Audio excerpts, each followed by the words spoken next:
Now, gaming companies should accept responsibility for addiction disorders, according to a new parliamentary report, with MPs calling for more protection for players and tougher age verification rules. The report also says companies should be held to account for excessive playing times and that video games encouraging children to stake real money should be completely off limits. Well, for more on this, we're joined by Belinda Parmar, CEO of the Empathy business and a campaigner against tech addiction. Belinda, thanks very much for joining us. How addictive are these games? I mean, we all have children who are of the age where they do play them. What is it doing to the children when they're playing them? So I think they are addictive. I think that's not the issue. It's the fact that they're designed to be so addictive. So the techniques that they use are very much about hijacking our children's brains, and the risk and reward function is incredibly strong. So what happens is the level of dopamine that these games produce, it's very hard as a mum to compete with that. So I'm worried. I have teenage children. I'm worried about what it's doing to them, and this report is really welcome. But what to do? Oh, what to do? You know, we all grapple with this, don't we? You know, read this edifying novel when you've finished with your phone. You know, I mean, it's one of the central dilemmas of parenthood today, isn't it? It is, and I don't think anyone's saying let's go and live on a remote island and let's have a house free of devices. I think what we're saying is let's get the tech and the games companies to take responsibility. There is a very simple thing they could do, which is age verification software.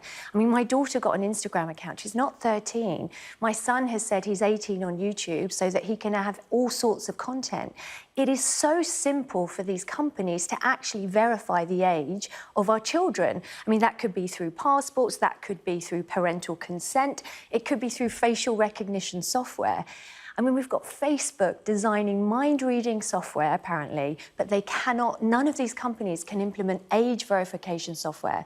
I just don't, you know, I find they don't want to. How much, as a parent, do we have the responsibility, though, to behave in a way that our children don't mirror? You know, it's hard, isn't it, to put your phone away when you walk in the front door and not come in, sit on the sofa and look at your phone? It is, and the average adult now checks their phone 100 times a day, so I'm equally... On average? On average. I mean, and I notice that, and there are studies to prove it, that when you feel more anxious, you check your phone more. So I think the link between technology usage and mental well-being is just not understood, and part of this report is the games companies need to invest. I mean, Fortnite makes 1.6 million a day. You know, these games companies, Facebook now is worth, its market capitalization is $1 trillion.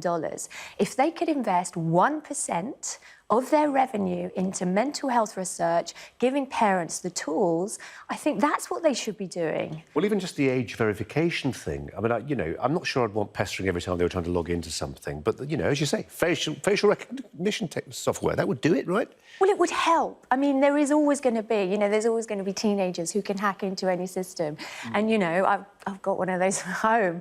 Well done, because they will make lots of money. I'm trying, and I'm by no means the benchmark. But I think the issue is with these companies is they put the responsibility on the parents. They say, oh, no, we've got better parental controls. A lot of parents, they don't know how to use an Xbox. They don't know, or PlayStation. You know, they haven't grown up with the technology in the way our children have. And this report is a good step in actually taking some responsibility. Belinda, great to have you in. Thanks very much for coming and talking to us.